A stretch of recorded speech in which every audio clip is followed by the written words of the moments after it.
Hi, this is Jan Zerbrecht, and welcome to my Talking Guitar podcast featuring the only interview that John Lee Hooker and B.B. King ever did together. The world's preeminent bluesmen, Mr. Hooker and Mr. King, met at Fantasy Studios in Berkeley, California during March 1993 to record together for the first time. The session was for B.B.'s Blues Summit album, a star-studded affair featuring duets with Ruth Brown, Robert Cray, Albert Collins, Lowell Fulson, Buddy Guy, Etta James, and Coco Taylor. No track comes closer to celebrating B.B.'s Mississippi roots, though, than his mesmerizing You Shook Me, with John Lee Hooker sitting in. B.B. King and John Lee Hooker had similar backgrounds. They both were raised in the Mississippi Delta, idolized the same musicians, migrated north, and began recording in the late 1940s. Their styles, though, were remarkably dissimilar. A master of single-string solos punctuated with his signature hummingbird vibrato, B.B. typically worked with a jumping, well-rehearsed big band. Much more of a lone wolf, John Lee tended to perform solo or with a small hand-picked band, matching his deep voice with propulsive, trance-inducing rhythms, or raucous boogies. Performing together, though, the bluesmen easily found common ground during the You Shook Me session. A few weeks later, on April 4th, the B.B. King Band was scheduled to play at the Circle Star Theater in San Carlos, California. Since this venue was just a few miles downhill from one of Mr. Hooker's homes, I reached out to B.B.'s manager, Sid Seidenberg, and John's booking agent, Mike Kappas, to see if they'd agree to do an interview together. I was delighted when everyone said yes. We had just 35 minutes between sets to score the interview and do the shoot with Bill Reitzel, who'd done outstanding work for Guitar Player magazine. After a thrilling performance before a packed house, B.B. cooled down for a few minutes and then settled into an easy chair alongside the couch where John Lee Hooker was holding court. Given the unique nature of this recording, I hope you'll forgive the occasional background noise that typically occurs during interviews done backstage. B.B. and John clearly had a lot of respect and affection for each other, and they greeted each other warmly. Here's what happened next.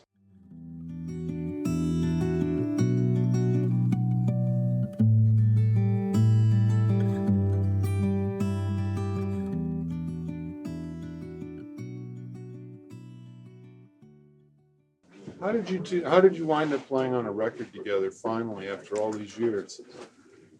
I had been wanting to do it myself for a very long time, and was talking to Sid about trying to do something of the kind that we wanted to do.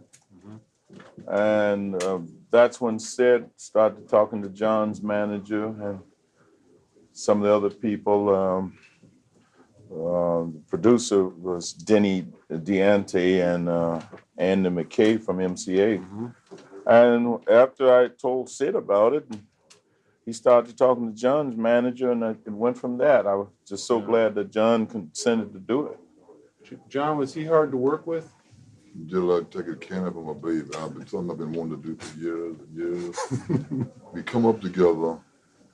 I don't want to say how far back, but we were young. We would party,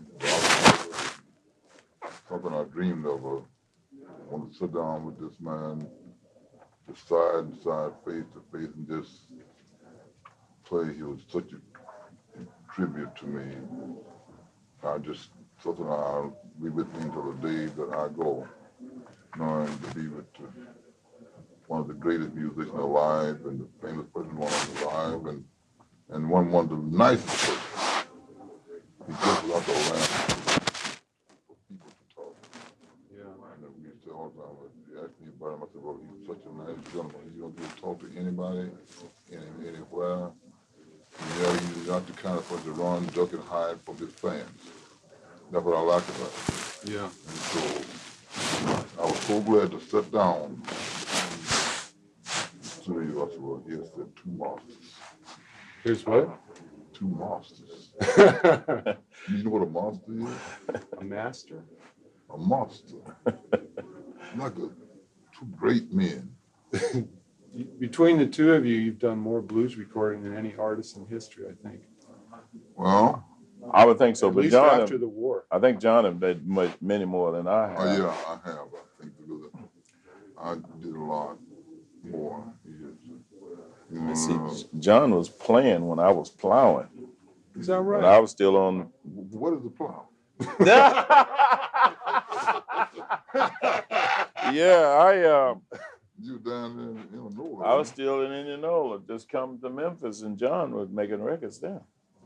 You know, I met this man. You know who I met you through? B.B. Beamer. B.B. Beeman, Atlanta, Georgia. Atlanta, Georgia. He was thin. He weighed That's about right. 125 or 30 pounds. I think. Yeah, Is that's that before 3 o'clock? yeah, that's about the time of 3 o'clock blues.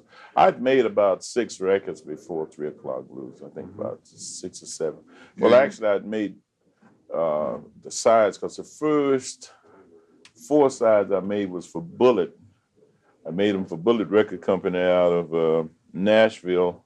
And it's funny, when I made those 4 sides, they went out of business. So I was that bad. You know, the first thing I heard about you from you, boy, I want to just what young man. Come on, baby, take a swing. Take a swing with me. That was one of the first sides.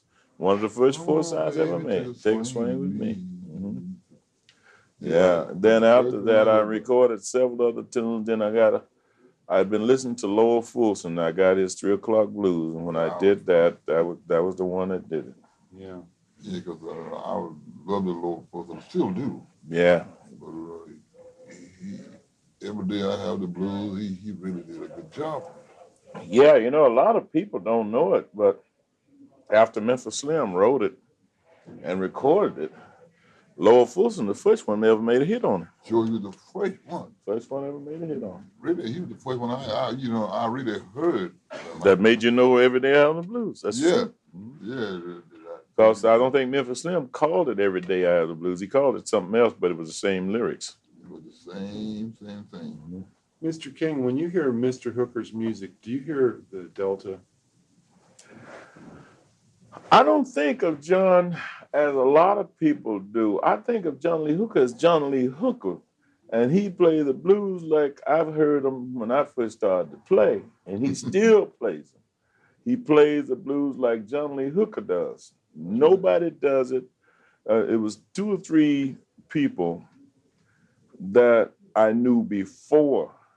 You know, in other words, that was older than John and I. And that was Lonnie Johnson, Robert Johnson. I didn't know them all personally. I did get a chance to meet Lonnie before he died, but that was Robert Johnson, Lonnie Johnson, Blind Lemon. I never met him. Yeah, I met Lonnie Johnson before he died. But these people, the way they played, they were so themselves. Well, in the modern times, and what I call modern times, the times that I started to play, John Lee Hooker was one like that. Lightning Hopkins was like that. Yeah. What I'm talking about, you know who they were the minute you hear them play. And when I think of him, to answer your question, John Lee Hooker is like, when he plays, like writing his name, you know, I'm John Lee Hooker. Otherwise, you know that's John when you hear him playing. So I don't necessarily think of it as Delta or City or any other type. Me neither. I just think of him as John Lee Hooker playing the blues. Playing the blues. And it takes me home, of course, yes. You know what people ask me, Mississippi blues, Georgia blues, they all, you know, they used to call it, it's blues up, it's big city blues, Mississippi blues, it's all the blues to me. These are Delta blues, Mississippi blues. Blues now, I don't want to throw you off track. The blues is all over the world now. People that don't even speak English love the blues. I'm sorry. And I'm so happy for myself and like that and other blues singers out there. The blues is beginning to get so popular. Is it better now than it was in the 50s and 60s for you? Yeah, because nowadays, you know, people now don't clash you so much. It's not always thumbs down as it used to be. Used to be back in that time, you were blues singing someplace. The minute you say you were a blues singer, it would be thumbs down. It's just like a guy, oh, he's a nice guy, but he's a black. He's a nice guy, but he's white. You know, nowadays it's not so much of that. You do find it, but it's not so much of it. The only thing I kind of take issues with a little bit is when people say, "Oh, that's city blues, that's Delta blues, that's Mississippi, that's Chicago," and so on. But most of the blues singers, when it first started, most of the blues, Muddy Waters, for instance, for example, is to me the first of the Chicago, so-called Chicago blues. That's right.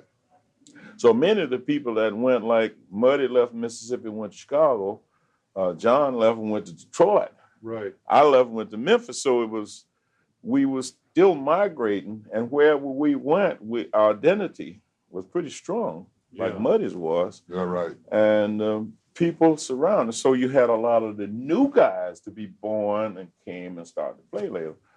But to add to that, you know, like, to me, blues is that label again. Because, for instance, when John Lee made Boogie Chillin', that wasn't blues. That was get up and get it. Get up and go. Yeah. That was the first rock. Yeah, that's right. That was the first rock. That's right. That's You get got up rock and roll from that. So when people say blues and you say Boogie Chillin', how in the heck could he be blues? He's having a ball, having a good time. Same with me when I did. If I sing, I got a sweet little angel. I'm not blue at all. Yeah, but it wasn't a lot of blues music in the Delta, at least, like party music or dance music, like you were saying, the Roadhouse. Well, it still is, but you didn't only just hear it in the roadhouses. I was just making an example of, you know, as part of the showmanship. But you could hear it on the streets of Indianola, Sunflower. You could hear it in most of the places around. And even in Memphis, you could find it on Beale Street then. When I first went to Beale Street, it was... Well, B, I want to say something now to you. The blues was here when the world was born, and man and woman got together. They called the blues. I believe it. Let me finish. And they're taking rock and roll. They're saying the same thing that this man's saying. My woman gone, she left me. To rock and roll, we had the same thing, and the same little, we said, well, just got them in a different form, got them hopped up and shined and polished up. He's saying the same thing. They're talking about a woman that left them. If you go to Ruffin, the same thing, ballad. My woman had left me, he gone away. You wouldn't call that blues, but I'm saying the same thing. I'm saying it in a different. You understand, B? Yeah, another thing, see, like they use words today that if I had to use them around home coming up, I'd get smacked in the mouth. Oh, yeah. Like, for instance, say you're a guy saying, man, make it funky. Yeah. I said funky around home. My mother was knocked the hell off. I want to make it funky. Yeah. I want to make it funky. Yeah, make it funky. Yeah, now you hear guys quite often, nobody paying attention. Yeah, make it a funky beat, man. Put a funky beat. Yeah. And well, now we accept it, but during the time I was growing up, man, that was a bad word. That was like a kid swearing in the house. Sure. Yeah. But they call it funk now. Play some funk. Yeah, play some funk, man. You said funk around my mother? Yeah, smack you. Boy, what do you say? Bam! Yeah. John Lee, what do you think a guy can gain from listening to B.B. King play guitar? Well, I'll tell you, like what he just told you about me. Nobody, only one B.B. I think there's a lot of reputation. A lot of people get to talk about this man, but many of them. It used to be everybody pick up a guitar try to sound like B.B. King. But you can tell when the main person, the main man hit him, you know it's B.B. And he was a boy in Chicago called Little B.B. Oh, Odom? Andrew Odom? I think sound just like B.B., but I knew he wasn't on a B.B. He played with my cousin on the Royal Hooker. Yeah, that's a bad man. Yeah, he played it up. And but one other person plays slide like her, and that's, I mean, like Earl Hooker. You know who that is? And for me, Or Bunny Ray? Bunny Ray, she's Yeah, the Bunny best Ray. that is today, in my Yeah. opinion. But that's Really? live. And so, let me finish. So, you could tell a minute you heard B.B. from my invitation. I can. Mm-hmm. So, then to what they don't know, maybe, I think you know this, B.B. know it, and I know it. Anybody talking about John Lee Hooker, but it ain't the real John Lee Hooker. I can come along and just, he making it real good. I can just hit it. They gonna, they'd rather see me, and not able to like B.B. A lot of BBs out, but it ain't like the real one. You can tell his B.B. King. He had one song I never will forget. Well, everything he do is, I love it. You can come to my house, I got stacks of BB. I got the 6-pack or the, what do you call it, pack? Yeah. The pack. The box set? The box set I got there. And he got one in there, and he forgot. I think you're breaking my heart. A darn thing I can do. Yeah, that thing do, yeah. Boy, you need to play that thing. It's interesting, both of you men play the same guitar. You play a B.B. King guitar, right? Yeah, I got one. I went and bought one. Yeah, it says B.B. on his guitar. I went and bought John one. have played so many different guitars through the years, so Yeah, many different. I played a lot of them, you know. And but They all sound like John. You gentlemen both grew up or were raised up in the Delta. You both moved north, and you both play blues, but you both sound so different. Is it safe to say that you need to make a journey inside yourself to really find your identity, and you're better off doing that? No. I got people? my identity. I got my style. I got nothing to regret. And I got nothing to try to gain. I got nothing to try to change. I wouldn't change for all the tea in China and all the money in the world. After all these years, After all these years, that's question. Why you ask that question? No, I'm asking is you both, like, you've had 40 years in the business sounding like yourself. Well, who else is going to sound like that? And people still love you. I think it's. I think what John is talking about. If I can add to it, it's just like one piano that sits over in the corner. If John go and play it, he gonna sound like himself because that's the way he play. If I go play it, I'm gonna sound like myself because that's the way I play. And if you don't believe it, you can hear Ray Charles play it, or Pine Top play it. Either one of the guys play that piano, or Elton John, they're gonna sound like themselves. So I think that's just one of the things that we're lucky and was blessed to be able to do. And that's just to be ourselves and do our own style. Like when I heard John, I know it was John. If I hear Jimmy Reed, I know it's Jimmy Reed. My cousin Booker White, I know it's him. If I hear, even guys in jazz or in rock and roll, certain guys, not all, and that have that identity, it's just like you as a journalist or anybody, certain styles people have of writing, singing, or whatever they do that like architect, or like some of their old masters, the painters, Da Vinci and all these guys that was doing whatever they did, you knew the way that they did it, like the classical musicians. Some of them you knew. Well, that's what I think of John. John is John Lee. So John couldn't change if he wanted to. No, my question I is... couldn't. I couldn't change if I wanted to. If I could, it wouldn't be just people, what are you trying to do? Right. No, I like him the old way. If I try to change, you'll do something else, and if I did, but I can't. I couldn't change if I wanted to. But if, like B.B. said, if I did it, you could like it's just like a way of. It's like a way of talking. Well, I guess my question was: is it a waste of time for someone who wants to be a musician to try to play like you or like B.B.? I would think so, but not really, John. Think about it, because when we first started, I know I did. When you first started, you heard somebody you liked. Oh, all the time. I did, yeah. So I liked somebody when I first started. Yeah. So we had our idols, just then, just like kids do today. So there's nothing wrong, I don't think.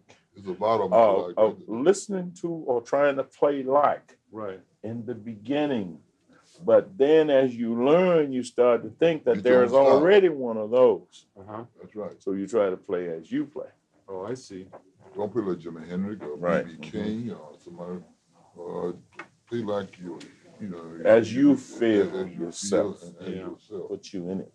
So Because we all like somebody. Everybody did. I don't. John, who was your idol? Who did you like when you first started playing? Well, my first started playing T-Bone Walker with my Oh, me too.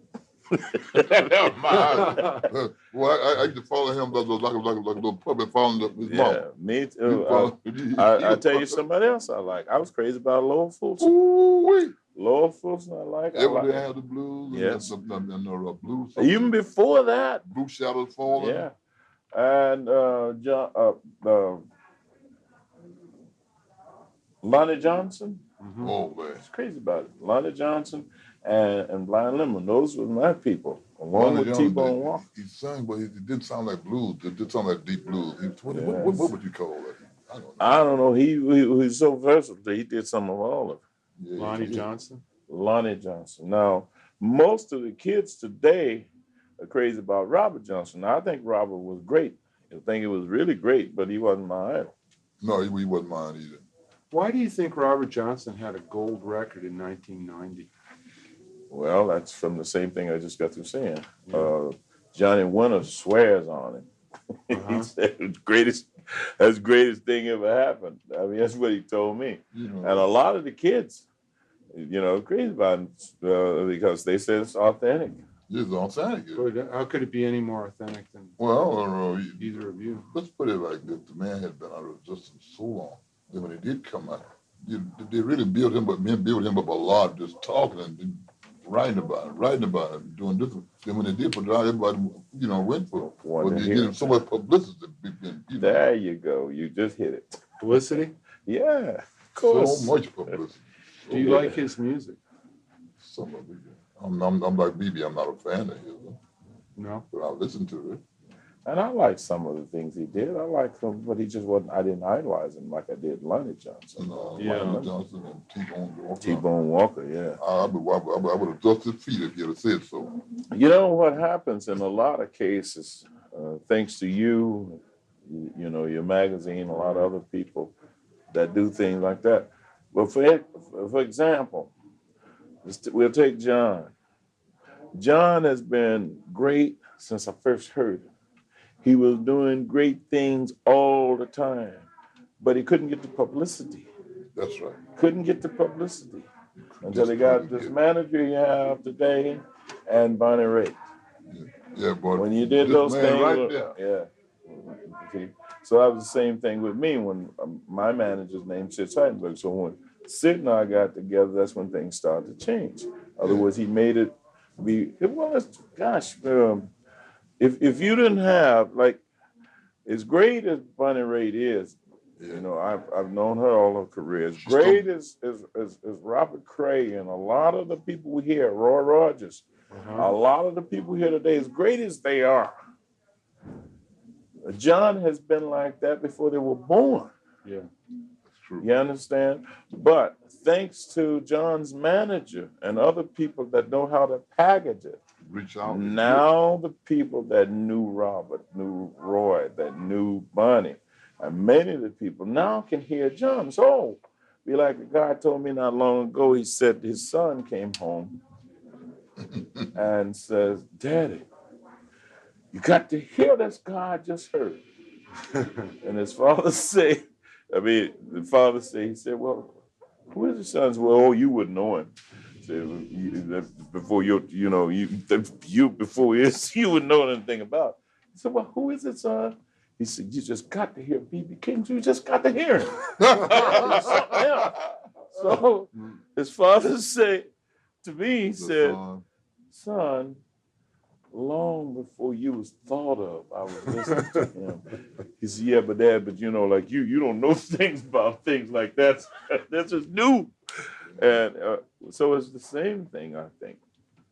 John and myself and a lot of us that's been playing for a long time. We just never got the break. Nobody never knew got about the breaks, and they just didn't push the blues like they should. They still don't do blues really like they really should right now.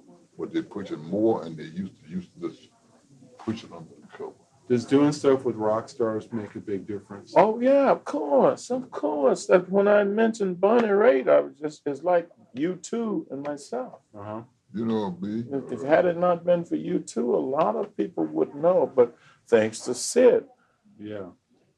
he was able to have this to happen. And the Well, so same was thing I said about my man, thanks to Mike. You ever had give up recordings? I'm not gonna record them, boys. The record company they rob you blind, like Modern Record and BJ and them. they rob you. You know they were taking everything you had, but I think you know that too. they were. I want a little money. I go to them. They give me a little money and bought it. They shit me up. And I give out in BJ and Chess and all. I said, I'm not gonna get out the business. And I had been out for about 8 years. I was here with Mike. Mike said, let's get a deal on a record deal. He worked hard. Got me a record deal, got me folk together. And that's why and then I come to be, I never was forgotten, but I just, I just got disgusted. And I said I wasn't going to record anymore. And then we started this out. Well, see, Mike's a good man. He's a very good man. He's sort of like, again, as I said, Sid is to me. Yeah. They're always looking out for things that'll help us, that'll get the publicity that we never were able to get. Never was able to Now, get. don't misunderstand me. Like nobody gave Bunny nothing. Nobody gave Robert anything. They earned it. They did earn it. About 20 but years. Today they are superstars. Right. What I'm trying to say that had people known John in the beginning as they have known him now, right, he would have been a superstar years ago. Like just wasn't getting that push. Like Muddy Waters, you're both making really great records. In the second half of your career, Well, Muddy gone now, but he was. But he was making them then, man. He was making them then, but they wasn't being pushed. They wasn't being. Even today, take it from me, if I wasn't on the record with U2, nobody would have played B.B. King. And you know how damn good he is. I don't know about that. You know he's a monster. You know how good Can you take my word for it? Yeah, but in my heart, I know for me it's different. I'd listen to you no matter. All right, you by yourself with an acoustic guitar. True, but look, I'm not trying to be false modesty or anything of that sort. But today, listen to the radio. Yeah. Watch the TV. Listen to the radio. Right. And every time that you hear a B.B. King record played today, I mean, when I make a new record. Yeah. Because I don't think it's going to be like that with this album John and I just got through doing. I think this is going to be played. Right. I think so too. But prior to that, I'm praying. Prior to that, and prior to John and Bonnie Raitt, you understand? Yeah.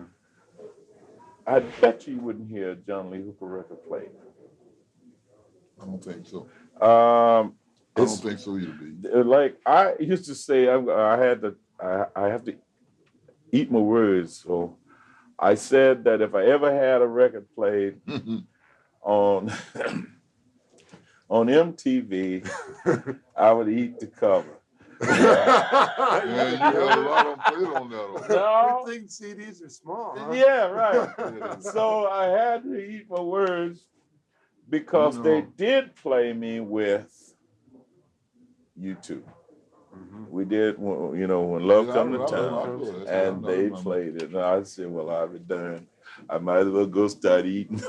Getting back to Bonnie Raitt, she was on about 20 years and nobody ought to know her. You remember that? Used to be opening act for me. The opening used to party together to shoot the drink, look like water. One of the nicest people I've ever met, though. One of the nicest she's people. Nice. She's a great person. The Dick Waterman had her for years. Yeah. Mm-hmm. She said, John, I'm about 20 years, and now I found up over my knee. Yeah. I said, well, you brought me up with you. Yeah, like I quite often say, nobody gave her anything. She earned it. I was so happy to see her. Nobody ain't give her nothing. She earned it. Yeah, she earned it. Like this man, nobody give him nothing. He earned it. Nobody give me nothing. I earned it. But we just beginning to play up now, but they not like they should. So what I think what we're talking about now is like today the blues is known better Yeah. than ever have. And quite often, one of the things that I take issue with quite a bit, you hear people say, "Oh, the resurgence of the blues." Resurgence, they never went no one. They never left as far as I'm They never went concerned. no Yeah. one. Resurgence. I've worked on an average of 300 days a year since '56. Yeah. And I did many concerts every year. Now, but what they fail to realize, though, that when you have superstars like Eric Clapton or Robert Cray or Jeff Healey or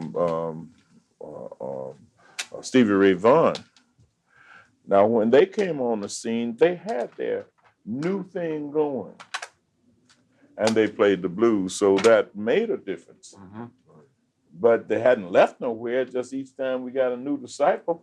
Yeah. Does that bother you? Just do our research. Does it seem like there's something fundamentally kind of wrong with that? No, that the a only man's not accepted for. no, the only Well, it don't bother me. I think not at all. But B, I don't know what about B. no, the only thing that bothered me is that we didn't have nobody like that at first.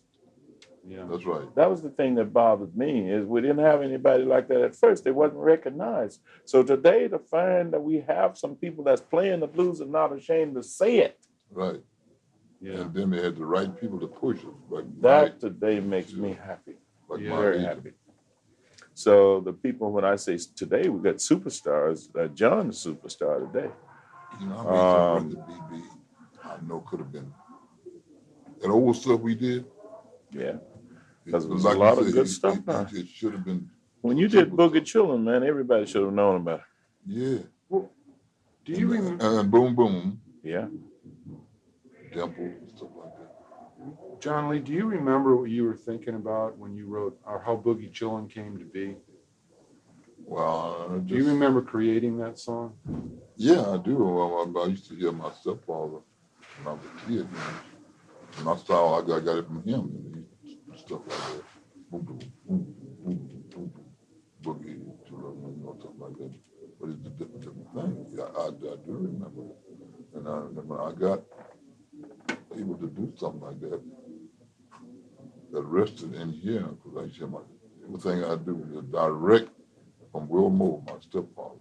Right. He played just like I'm playing today. I learned from him.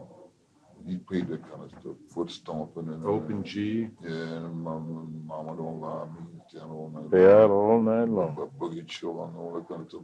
It used to be Boogie Woogie, and I changed to Boogie Chill. I didn't know it was going to be, it was just old funky lick I found. But it was a monster hit. Were you writing about your own mom? I mean, it was. No, I did just something right. The song. Song. Because some people wonder, so like, many what was B.B. King thinking about when he It's did The Thrill Is it's Gone? so many kids, the mama don't lie them all night long. I couldn't be talking about that about mama. But these are people, the kids don't tell all night long, but they go out there anyway. Yeah, right. I was playing things like that, things like, Mama didn't allow me to stay out all night long. I didn't care what you didn't allow, they would stay out anyway. Right. They know they're gonna get a beating when they get home, but they will enjoy it. Stay out. But they're young, and we still at home. Old folk can't move, but the kids don't see that stuff. Things all that kind of stuff. My stepdad used to play all that kind of stuff. I said, watch him like that. B.B., does playing guitar bring you as much joy and satisfaction as it did when you were younger? Yes, I think it brings me even more today because I'm more concerned about what I'm trying to do. Then I was just having fun. Having fun, drinking, staying out, hanging out. Yeah. As you said, staying out all night long. Yeah. But now, today, I'm concerned about it because if I get out there now and I hit something that don't sound right, I know that there are a lot of people that are listening to me. Critics. That are, well, you not only that, it's a lot of the kids that are listening to me. Remind me of a story I heard once. There was a trumpet teacher teaching trumpet to his class, and one little boy, when he would blow. He didn't blow. The teacher was trying to teach him to play non-pressure where, you know, his jaws wouldn't come out like balloon out like that. So the teacher was talking, and so there was one little smart A in the class. And the teacher said, why are you playing like that? So I keep trying to tell you that when your jaws pop out like that, that's not good. So the little smart A, he said, well, Dizzy Gillespie plays like that. So the teacher thought about it for a moment. He said, yeah, but it's only one Dizzy Gillespie. Yeah. So I think about it a lot of times now when I'm playing, that the kids that idolize me, that like me, you know, not just kids, but people that are starting to play. Right. Or the people that's already playing and maybe came out to admire what I do or be critical of what I do. Yeah. And if I make them wrong notes or put it in the wrong way or hit something I don't intend to hit. But you have never had nobody to treat you and nobody. Well, thank you, but I make mistakes though. So when I make them now, everybody do. But yeah, to answer your question, when I make a mistake now, it hurts. Really? Oh yes. You are, yes. Yeah, Right. it hurts. You're right.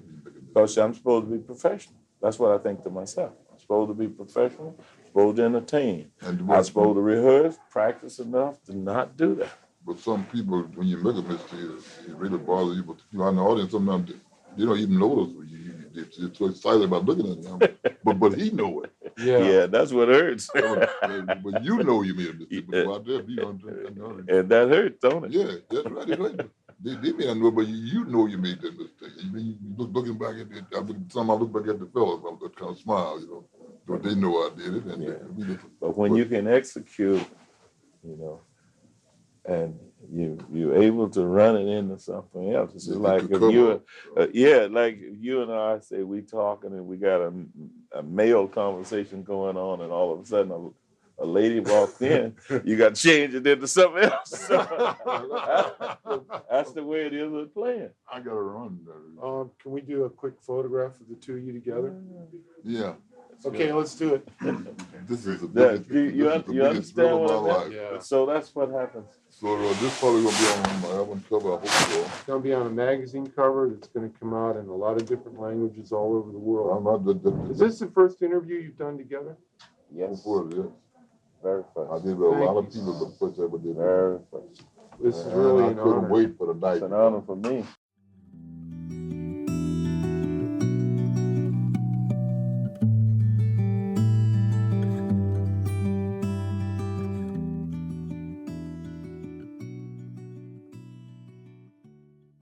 The conversation you've just heard turned out to be the only time that B.B. King and John Lee Hooker did an interview together. Both of these legendary blues artists continued to make excellent records for the rest of their lives. John Lee Hooker passed away on June 21st, 2001, and B.B. King on May 4th, 2015. Before signing off, I want to thank the Southern Folklife Collection and my co-producer, Nick Hunt, for making this podcast possible. And thank you, subscribers, for supporting my work. This podcast is copyright 2022 by Giles Obrecht, all rights reserved. Thanks for listening.